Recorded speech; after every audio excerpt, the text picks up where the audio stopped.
मध्यरात्र उलटून गेली होती. खलबतखान्यात बाजीराव पेशवे अस्वस्थपणे येरझाऱ्या घालीत होते.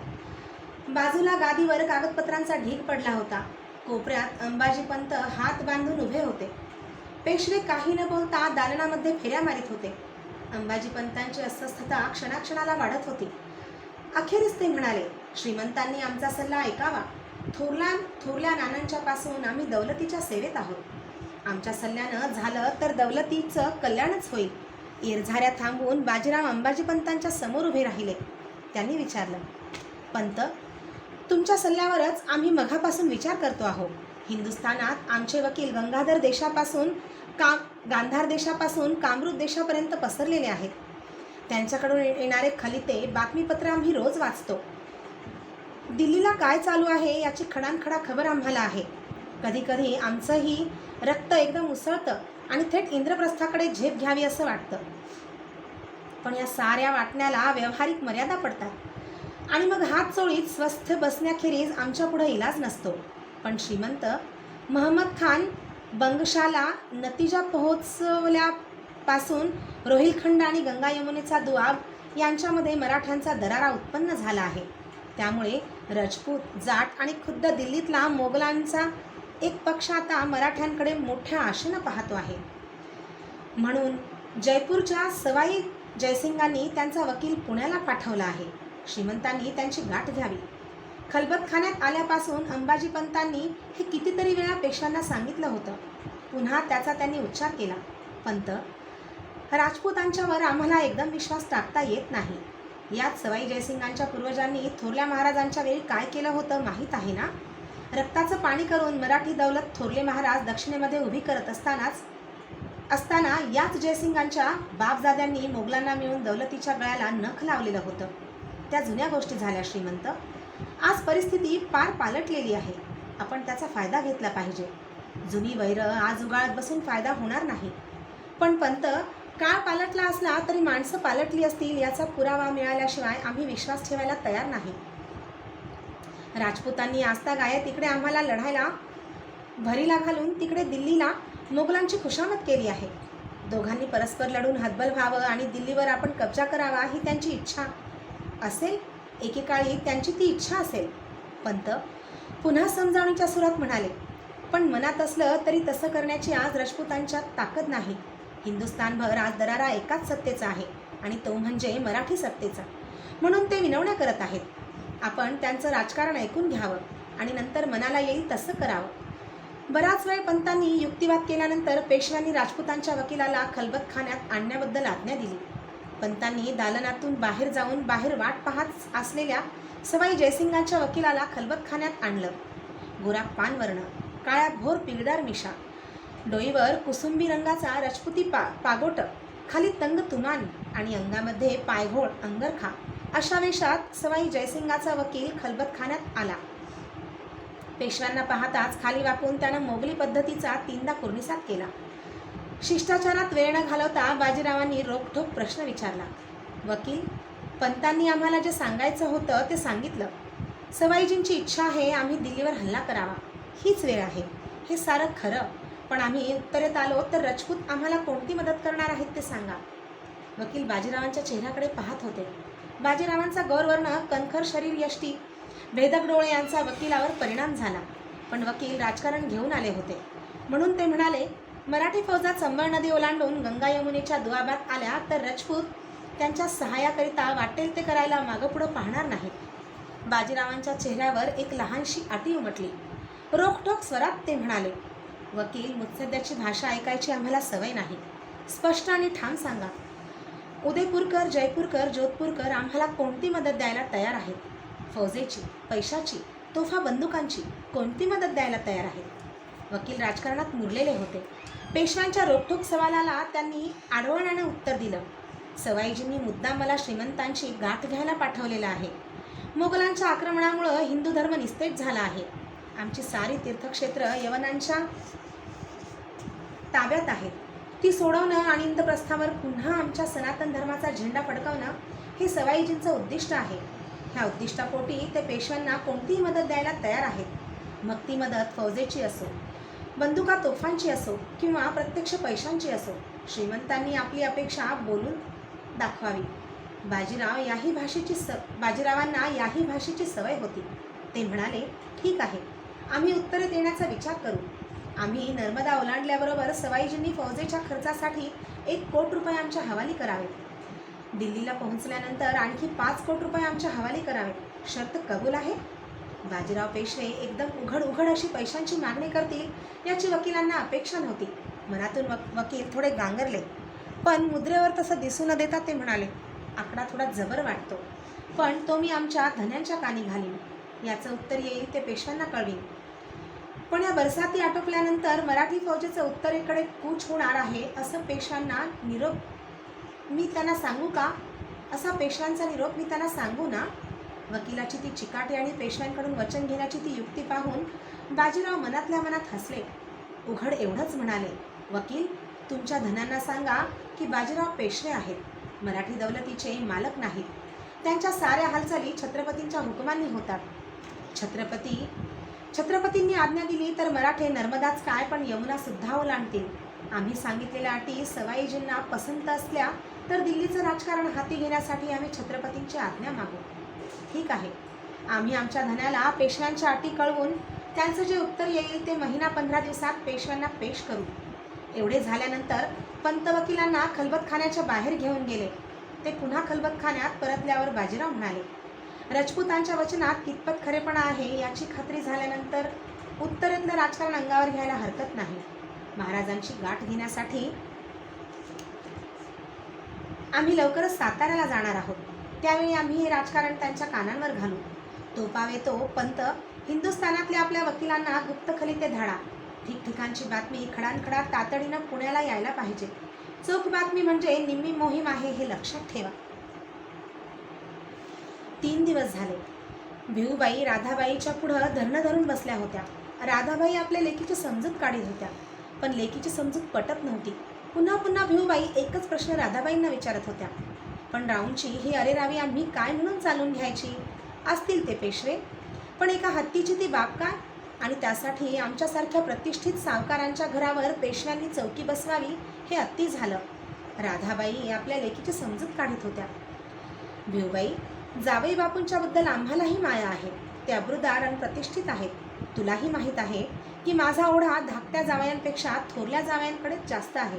पण राधाबाईंना पुढं बोलू न देता भिऊबाई म्हणाल्या, मातोश्रीबाई, थोरल्या जावयावर आपली माया जास्त आहे असं म्हणता, पण प्रत्यक्षात मात्र राऊंनी आमच्या वाड्यावर चौकी बसवली तरी आपण त्याबद्दल त्यांच्याकडे एक अक्षर बोलत नाही. मग आम्ही तरी काय समजावं? सासरी आम्हाला वरतोंड काढू देत नाहीत. मातोश्रीबाई, तुम्हीच काय तो निकाल दिला पाहिजे. भिऊबाईंनी वारंवार असं म्हटलं म्हणजे मातोश्रीबाई म्हणत, ते सारं खरं असलं तरी दौलतीच्या कामाचे काही रिवाज असतात, ते त्यांनी पाळायला पाहिजे. ते पाळले नाहीत. संतापानं भिऊबाई म्हणाली, काय पाळले नाहीत? लढाईत मिळालेला हत्ती ठेवून घेतलं एवढंच ना? आमची काय ऐपत नाही? पण असं कोण म्हणतं? आमच्या कानांवर आलं की जावई बापू एखादा दुसरा उणा शब्द राऊंना बोलले. राऊ तुमचे बंधू असले तरी पेशवे आहेत, ते कसं ऐकून घेतील? त्यांनी दिलेल्या निवाड्यामध्ये आम्हाला तरी हात घालता येत नाही. राधाबाई असं म्हणाल्या की भिऊबाई रुसून बसे. राधाबाई मनातून कष्टी होत. अगोदरच आपल्या या लेकीची कूस उजवली नाही. तिचं मूल आपल्या मांडीवर खेळलं नाही म्हणून आजीचं मन हळवं झालेलं होतं. ती हट्ट धरून बसली की मातोश्रींच्या मनात कालवाकालव होत असे, पण त्यांचा इलाज चालत नव्हता. अशा अटीतटीला पडलेल्या प्रकरणामध्ये आपण मध्यस्थी केली आणि ती राऊंनी ऐकली नाही तर आपल्या शब्दांचा बोज कमी होईल हे त्या जाणून होत्या. म्हणून त्या भिऊबाईची समजूत घालीत असत. दोन्हीकडून त्यांचा कोंडमारा होत होता. भिऊबाई ऐकत नाही तसं पाहून राधाबाई म्हणाल्या, भिऊबाई, बारामतकरांनी हत्ती ठेवून घेतला तर निदान रिवाजाप्रमाणे त्याची किंमत तरी दौलतीत भरायची की नाही? तसंच होतं तर राऊंनी किंमत मागायची होती आमच्याकडून, ती दिली असती आम्ही. तेवढे पैसे अद्याप बारामतकरांच्याकडे आहेत. ठसक्यात भिऊबाईंनी दिलेला तो टोमणा राधाबाईंनाही लागला. पण लेकीच्या मायेनं त्या एवढंच म्हणाल्या, भिऊबाई, असं बोलू नये. कुणाकडे पैसे आहेत आणि कुणाकडे नाहीत हा का प्रश्न आहे? इतर साऱ्यांना जी वागणूक पेशवे देतात तीच त्यांनी तुम्हाला दिली. पण अजूनही काहीतरी मार्ग काढता येईल. त्यासाठीच तर मातोश्रीबाई आम्ही आपल्याकडे आलो. काहीतरी मार्ग काढा. वाड्यावरची चौकी उठली पाहिजे, पण आम्हाला माघार घ्यायला लावू नका. हत्ती वाड्यात राहिला पाहिजे, अशी काहीतरी तोड आपण काढा. बघते मी प्रयत्न करून, असं म्हणून राधाबाई फडावरून अंबाजीपंत पुरंदर बोलावून घेतलं. पंत आले. मातोश्रींना नमस्कार करून समोर उभे राहिले. गेले 3-4 दिवस कोणती कुजबूज पुण्यामध्ये चालली होती ते त्यांच्या कानांवर येत होतं. हवेलीत काय चाललं आहे तेही त्यांना समजत होतं. डोळे लाल झालेल्या भिऊबाई मातोश्रीबाईंजवळ बसलेल्या आहेत हे पाहताच त्यांनी ते ओळखायचं ते ओळखलं. पंत सेवक होते. नम्रपणानं ते समोर उभे राहिले. पंत, राधाबाई त्यांना म्हणाल्या, आबाजी नाईकांच्या वाड्यावर चौकी बसली आहे? होय. आम्ही नाही म्हणत असतानाही श्रीमंतांनी आज्ञा दिली. माझा नाईलाज झाला. नाईकांनी हत्ती दौलतींकडे जमा केला नाही तर अन्य काही मार्ग आहे का? होय. हत्ती नाईकांना ठेवून घ्यायचा असला तर त्यांनी हत्तीची किंमत सरकारात भरणा केली तर चालण्याजोगं आहे. किती किंमत आहे हत्तीची? मातोश्रीबाईंनी विचारलं. तशी मध्येच ताडकन भिऊबाई म्हणाल्या, पण मातोश्रीबाई, आपण आम्हाला किंमत भरायला सांगितलं तर आमच्या सासरी ते आवडणार नाही. भिऊबाई, तुम्ही आता सारं आमच्यावर सोपवलं आहे ना, मग आम्ही काय करायचं ते करतो. मग पंतांच्याकडे वळून राधाबाई म्हणाल्या, पंत, हत्तीची किंमत किती आहे? पंतांनी फडावर मुरलेलं उत्तर दिलं. आबाजी नाईकांच्या वाड्यात असलेला हत्ती मी पाहिलेला नाही, त्यामुळे त्या हत्तीची किंमत किती आहे हे मला सांगता येणार नाही. पण तरीही दौलतीसाठी तुम्ही हत्तीची नेहमीच खरेदी करत असता. हत्तीची साधारण किंमत किती असेल ती सांगा. असेल साधारण 2000 रुपये. चाचरत पंतांनी उत्तर दिलं. ठीक आहे पंत, मग असं करा, आमच्या स्वतःच्या खाजगी खर्चासाठी तोडून दिलेली रक्कम तशीच शिल्लक आहे. त्या खात्यातून 2.5 सहस्त्र रुपये दौलतीत जमा करा. त्याची पावती आबाजी नाईकांच्याकडे पाठवा आणि त्यांच्या वाड्यावरची चौकी उठवा. पण त्यासाठी आम्हाला श्रीमंतांची आज्ञा लागेल. आणि शिवाय मातोश्रींनी हत्तींची भरलेली किंमत श्रीमंतांना आवडेल की नाही सांगता येत नाही. एखाद्या वेळी या साऱ्या प्रकारानं पेशव्यांची या सेवकावरच खफामर्जी व्हायची. ती काळजी तुम्ही करू नका पंत. आम्ही आहोत. तसा प्रसंग आला तर राऊंडच्या पाशी आम्ही तुमची रदबदली करू. मात्र तूर्त पैसे आम्ही खाजगीतून उभारले आहेत हे राऊंडच्या कानांवर जाऊ देऊ नका. पंतांची चर्या कष्टी झाली. त्यांच्याकडून चटकन हुकार आला नाही हे पाहून राधाबाईंनी विचारलं, पंत, यात अवघड ते काय? अवघड एवढंच की आजतागायत श्रीमंतांची सेवा करताना कधी मनात एक आणि ओठात एक असं ठेवलं नव्हतं. ते आता करायला लागणार आहे. आणि पंतांनी एक उसासा टाकला. राधाबाईंचा निरोप घेऊन पंत पुन्हा फडावर आले. फडावरची कामं आटोपून मध्यान्हीला ते रिवाजाप्रमाणे मुजरा करायला पेशव्यांच्या समोर गेले. मुजरा करून ते बाजीरावांना म्हणाले, बरेच दिवस मनात विचार येतो आहे तो आज बोलतो. बाजीरावांनी नजर उचलून पंतांच्याकडे पाहिलं. पंत म्हणाले, अलीकडे प्रकृती ठीक राहत नाही. शिवाय आमचे चिरंजीव महादोबाही आता दौलतीच्या कामात तयार झालेले आहेत. तेव्हा श्रीमंतांनी आम्हाला कामातून मोकळं करावं. तीर्थयात्रा करून देहाचं काही सार्थक करावं असा विचार आहे. आश्चर्यानं बाजीरावांच्या भुवयावर चढल्या. ते म्हणाले, पंत, हे नवीन काय आहे? परवापर्यंत हिंदुस्थानचं राजकारण आम्ही शिरावर घ्यावं म्हणून तुम्ही आटापिटा करत होता आणि आज एकाएकी हे काय काढलं? पेशव्यांच्या बरोबरीनं दौलतीच्या कामामध्ये पुरंदरे आहेत. देह पडेल तेव्हाच ही सेवा थांबेल हा रिवाज तुमच्यासारख्या जुन्या माणसाला आम्ही का सांगायचा? काही न बोलता पंत तसेच उभे राहिले. थोड्या वेळाने पेशवे उठून गेले.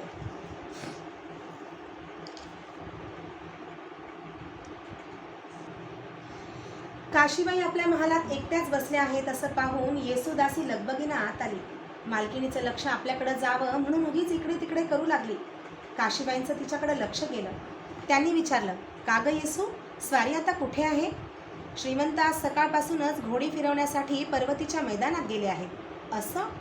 मग काशीबाई काही बोलत नाही तसं पाहून येसू म्हणाली, बाईसाहेब, आपल्या कानांवर आलं का? ऐकलं ना ऐकलं असं करून काशीबाई म्हणाल्या, काय गं, काय कानांवर यायचं? अहो, साऱ्या हवेलीभर ज्याच्या त्याच्या तोंडी हीच गोष्ट झाली आहे. तरी काशीबाईंनी येसूला फारसं उत्तेजन दिलं नाही. त्या एवढंच म्हणाल्या, अगं पण कोणती गोष्ट? मोठा चमत्कार घडला बाईसाहेब. चमत्कार तरी कसला म्हणायचा? त्या मेल्या जामदाराला श्रीमंतांनी पहाऱ्याचं काम सांगितलं. तेव्हाच मला ती शंका आली होती. काल अंबाजीपंत सदरेवर बसले होते तेव्हा त्यांच्यासमोर तक्रार घेऊन बसंती नावाची त्या कलावंतिनीची दासी आली होती. बसंती? मागे जोगेश्वरीच्या देवळापाशी आमच्यासमोर तक्रार करणारी तीच तर नाही ना? होय, तीच बाईसाहेब. हे कलावंत अलीकडे फार शेफारले आहेत. मस्तानी म्हणून कुणी कलावंती नाही, तिचीच ती दासी. बरं मग काय झालं? भर सदरेवर तिनं पंतांच्या पुढं काय फिर्याद मांडावी बाईसाहेब? जिभेला काही हाड असावं की नाही माणसाच्या? अगं पण तक्रार तरी काय मांडली? बाईसाहेब, अलीकडे श्रीमंतांनी चंदा जामदारावर मोठं जोखमीचं काम टाकल्यापासून तोही मेला मोठा फुगून बसला आहे. कसलं जोखमीचं काम टाकलं आहे? कलावंतांचा मुक्काम आहे ना त्या कोथरूडच्या बागेत, त्या मुक्कामाच्या भोवती पहाऱ्याचं काम दिलं आहे त्याच्याकडे. पण ते करण्याऐवजी याचं लक्ष दुसरीकडेच. काय केलं त्यानं काय केलं ते तर ती दासी पंतांच्या पुढे सदरेवर सांगत होती. ती म्हणाली, पहाऱ्यावरचं निमित्त करून हा श्रीमंतांचा जामदार माझी एकसारखी छेड काढत असतो, त्याचा बंदोबस्त करा, असं तिनं पंतांना सांगितलं. एवढंच ना, पंतांनी बंदोबस्त केला असेल त्याचा. तसं झालं असतं तर बाईसाहेब मी ही सारी कथा कशाला सांगत बसले असते? उलट पंतांनी विचारलं, त्रास देतो म्हणजे काय करतो? काशीबाई हसल्या. त्यांच्या तोंडून चटकन शब्द बाहेर पडला, काहीतरीच पंतांचं असतं. बाईच्या जातीला चार चौघात काय विचारावं काय नाही ते समजायला नको त्यांना. आणि काशीबाईंनी आपली जीभ चावली. येसून ते हेरलं. ती आपली बातमी घोळून आपल्या मालकिणीला सांगू लागली. ती दासी सांगत होती की जामदार तिला सारखं गाणं म्हण असं म्हणत असतो. आणि गाणं कोणतं माहीत आहे? मला काय माहीत, तू सांग. काही दिवसांपूर्वी श्रीमंतांच्या समोर मस्तानीनं जे म्हटलं होतं ते. काशीबाईंनी मानेला नापसंतीचा झटका दिला.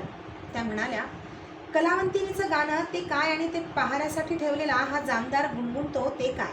साराच मूर्खांचा बाजार. मला वाटतं येसू, तुम्हा नोकर लोकांना पुरेसं काम दिसत नाही म्हणून असल्या ह्या गोष्टी चघळत बसता. स्वारींना सांगून तुमचा बंदोबस्त केला पाहिजे. बाईसाहेब, मी सहज बोलले. उगीच माझ्यावर नसती तोहमत यायला नको.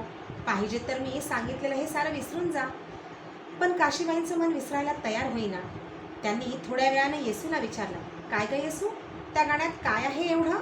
आम्हाला ती यवनी भाषा नीट समजत नाही. काय आहे ते गाणं? निसदिनी बरसत नयन हमारे. अगं हो, पण त्याचा अर्थ काय? अर्थ सांगितला तर बाईसाहेब हसाल. बोलून चालून कलावंतिनीचं गाणं, त्याचा अर्थ चांगला का असणार? आता एवढं सांगितलंस तर अर्थ सांगून टाक.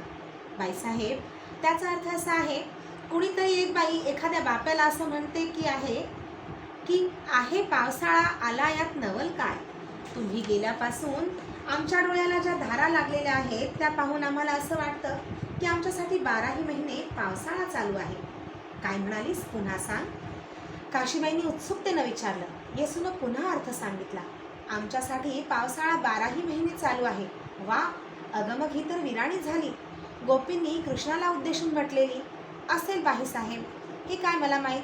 पण सदरेवर त्या दासीनं सांगितल्यापासून ज्याच्या त्याच्या तोंडी हेच शब्द आहेत. हे गाणं इकडच्या पुढं गायलं असं तू म्हणालीस नाही आता? काशीबाईंनी सहज विचारलं. होय, मी काही ऐकायला नव्हते, पण हवेलीतले लोक बोलत होते. ही कलावंतीण श्रीमंतांच्या समोर त्या दिवशी हे गाणं म्हणाली आणि गाणं ऐकण्यासाठी बाईसाहेब श्रीमंतांच्या बरोबर घोरपडे, रेठरेकर आणि इतर मंडळीही होती असतील. त्यात काय विशेष आहे? पुरुषांना असतो शौक गाणे ऐकण्याचा. पण बाईसाहेब, मला एक गंमत वाटते. मूर्खत मान वेळावून येसू म्हणाली. आता आणखी कसली गंमत काढलीस? आपण म्हणालात पुरुषांना असतो शौक गाण्याचा. मग चंदा जामदारानं बसंतीला गाणं म्हणायला सांगितलं तर त्याचं काय हो चुकलं? त्या सटवीला एवढी तक्रार घेऊन भर सदरेवर यायचं कारणच काय? मी म्हणते. काशीबाई खुदकन हसल्या. तुझ्या बोलण्यातला अर्थ आता आमच्या लक्षात आला. तुला असं म्हणायचं की त्या बसंतीच्या जागी तू असतीस? गोरीमोरी चर्या करून येसुदासी चटकन म्हणाली, छे, मला तसं काही म्हणायचं नाही बाईसाहेब. हवेलीत काय चाललं होतं ते मी सांगितलं आपल्याला. मला हो काय करायचंय तिच्याशी? ती बसंती दासी जाणे आणि तो चंदा जामदार जाणे. मी नव्हे ग बाई तशी. काशीबाईंना हसू आवरेना. हसू थांबल्यानंतर त्या म्हणाल्या, आम्ही कुठं म्हणतो आहोत की तू तशी आहेस म्हणून. पण तुला त्या बसंतीचा मत्सर कशासाठी वाटला हे आमच्या लक्षात आलं, एवढंच आम्ही म्हटलं. तुमचं काहीतरीच असतं बाईसाहेब. माझ्या तसं काहीच मनात नाही बरं बाईसाहेब. पण एक वाटतं की या कलावंतांचा कारखाना बाईसाहेब आता आपल्याकडे आहे. तेव्हा ही तक्रार तुम्ही ऐकायला पाहिजे होती. ह्या पंतांनी त्यात लक्ष कशाला घालायला पाहिजे? काशीबाईंना पुन्हा हसू फुटलं. त्या म्हणाल्या, रास्त बोललीस. आम्ही तुझा सल्ला ऐकतो बरं. सांगू आम्ही पंतांना की आमची दासी असं म्हणत होती. तशी एकदम घाबरून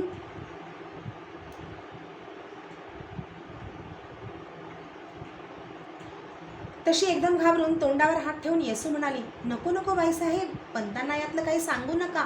मी असं आपल्यापाशी म्हणाले हे त्यांना कळलं तर माझी काही धडकत नाही. सुखानं 4 घास खाते आहे आपल्या पायांपाशी, त्याच्यात माती कालवायला नको. आणि मग येसूची ती बडबड बंद झाली. दालनाच्या खिडकीतून पलीकडचं निळं आकाश दिसत होतं. पश्चिमेच्या बाजूनं आभाळात काळे ढग चढत होते. हवेतला बदल जाणवू लागला होता. काशीबाई सहज स्वतःशीच पुटपुटल्या, आता लवकरच पावसाळा सुरू होईल असं दिसतंय. मालकीण आपल्यालाच उद्देशून बोलली असं समजून येसू म्हणाली, होय बाईसाहेब, आता पावसाळा तोंडावरच आला म्हणायचा. वळीव संपला, आता हा आपला नेहमीचा पावसाळा सुरू होईल. म्हणून तर श्रीमंत घोडी फिरवण्यासाठी आज पर्वतीकडे गेले आहेत. कोणीतरी फडावर म्हणत होतं की एकदा पावसाळा सुरू झाला म्हणजे मग घोडी फिरवता येणार नाहीत. खिडकीवरचा मखमली पडदा काशीबाईंनी सरकन ओढला. काळे ढग दृष्टीआड झाले.